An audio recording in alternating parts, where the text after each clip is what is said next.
Yes, very good morning, students.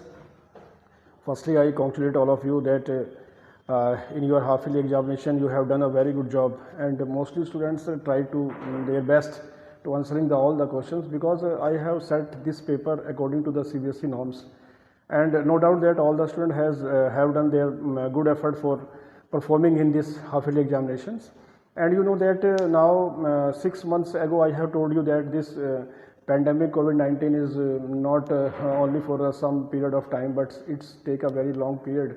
So your casual classroom will not start.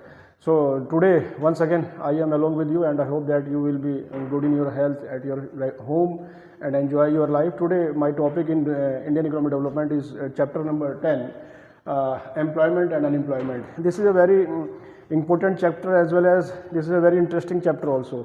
देखिए बच्चों, रोजगार और बेरोजगार ये अगला चैप्टर है आपका, चैप्टर नंबर 10, और बहुत इंपॉर्टेंट भी है और बहुत मज़ेदार भी है और बहुत नॉलेजेबल भी है, तो आप इसको ध्यान से समझेंगे। देखिए सबसे पहले हम बात करते हैं what is the meaning of unemployment, what is the meaning of this word.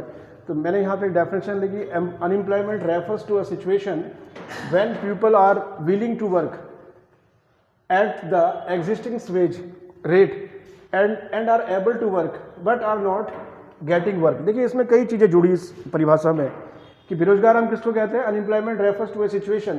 मैंने आपसे बताया था कि जब भी आप किसी भी डेफिनेशन को याद करें तो उसको पार्ट में याद कर लें, तो वो अच्छी तरह से आपको याद भी हो जाएगी और उसका मीनिंग भी आपको समझ में आएगा। कहा उन्होंने when people are willing to work, willing का मतलब होता है इच्छा, जब किसी आदमी की काम करने की इच्छा हो, एट द एग्जिस्टिंग वेज, अब काम करने की इच्छा से ही काम नहीं चलेगा, उस कीमत पर जो वो आज जो रेट चल रहा है उस रेट पर वो काम करने का इच्छुक हो, at the existing wage rate at the able to work, और वो योग्य भी हो काम करने के। अब इच्छा है वो योग्य नहीं है तो उसको काम कहाँ से मिलेगा।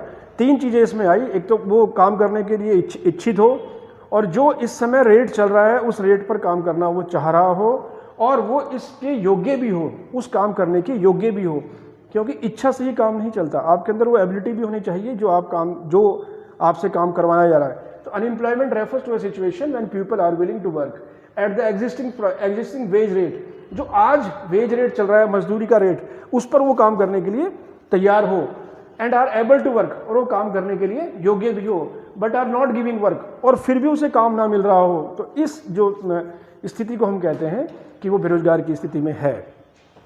अब देखिए हमने यहाँ पे देखिए what is the meaning of unemployment, I have told you, but unemployment and the workers are correlated with each others.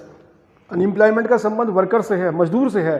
तो अब हमने यहाँ पे लिखा टाइप्स ऑफ वर्कर, किसे कहते हैं, देखिए type of workers, we have divided the type of workers in the two category, self employed worker and hired workers.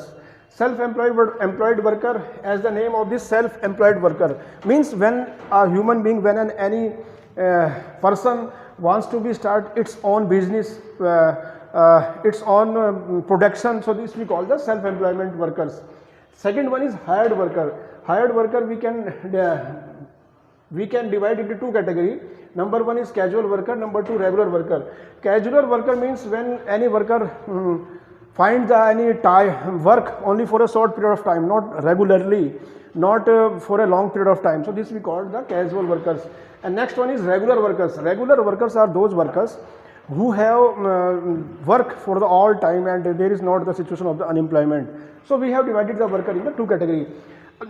When we started this lesson, employment and unemployment, firstly we understand all the scenario of the employment in our India. देखिए जब हम इस chapter को बच्चों पढ़ने जा रहे हैं तो हमें भारत की पूरी वर्क फोर्स के बारे में कई डाटा इकट्ठे करने पड़ेंगे, कई चीज़ों को जानना पड़ेगा।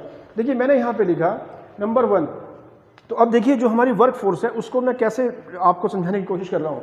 40 करोड़, सबसे पहले आप ये समझिए हमारे देश की जितनी पॉपुलेशन है उसमें से 40 करोड़ लोग हमारे पास वर्क फोर्स है, मतलब वो काम करना चाहते भी हैं, उनकी काम करने की इच्छा भी है, और वो 18 साल से ऊपर भी हैं। 40% मतलब 40 करोड़ लोग ऐसे हैं जो काम करने के इच्छुक हैं। 40 मतलब ये वो पर्सन है जो काम कर सकते हैं, ये वर्क फोर्स है हमारे पास।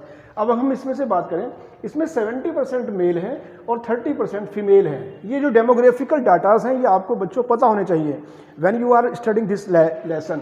नेक्स्ट वन इज अब इसमें देखिए रूरल एरियाज़ में 70% रूरल एरियाज़ में है और 30% अर्बन एरियाज़ में है।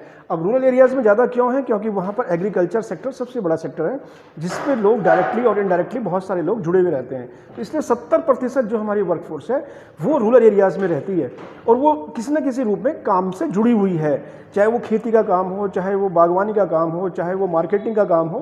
तो 70%, अब देखिए रूरल एरियाज़ में भी मैं बात करूँ तो 70% रूरल एरियाज़ है और 30% अर्बन एरियाज़ है। अब देखिए फीमेल वर्कर हमारे देश में ये 40.8% फीमेल वर्कर्स काम करती हैं और जो हमारे रूरल एरियाज़ में लगभग हमारी जो फीमेल जो हमारी महिलाएं हैं वो 40.8% है और अर्बन एरियाज़ में 35.11% है। क्योंकि रूरल एरियाज़ का जो सबसे बड़ा सेक्टर है वो एग्रीकल्चर सेक्टर है। आपने देखा भी होगा कि एग्रीकल्चर सेक्टर में परिवार के जो हमारी फीमेल हैं वो बहुत काम करती हैं। तो इसीलिए तो ये जो डेमोग्राफिकल मैंने फिगर आपको बताई है, ये इसलिए बताई है जिससे कि आपको कुछ इस चैप्टर के बारे में कुछ पता चले। After independence our government try to be very best to accelerate our economy by creating the employment opportunity by many programs. I will discuss all that programs along with you in our next chapters. I hope that you will be enjoy at your home and try to be study fluently, because if you are not carry on your study fluently, that's you will face many problems. I have already told you, मैंने आपको पहले बताया था बच्चों कि ये जो corona काल है ये थोड़ा लंबा चलेगा और देखिए अब नवंबर आने वाला है और अब तक आपकी क्लास नहीं खुल पाई और मैंने आपका काफ़ी सिलेबस कवर किया इन पूरे इस पीरियड में। So you should try to be concentrate yourself. So thank you very much. Have a nice day. Tomorrow I will meet again and proceed the lesson. Thank you very much.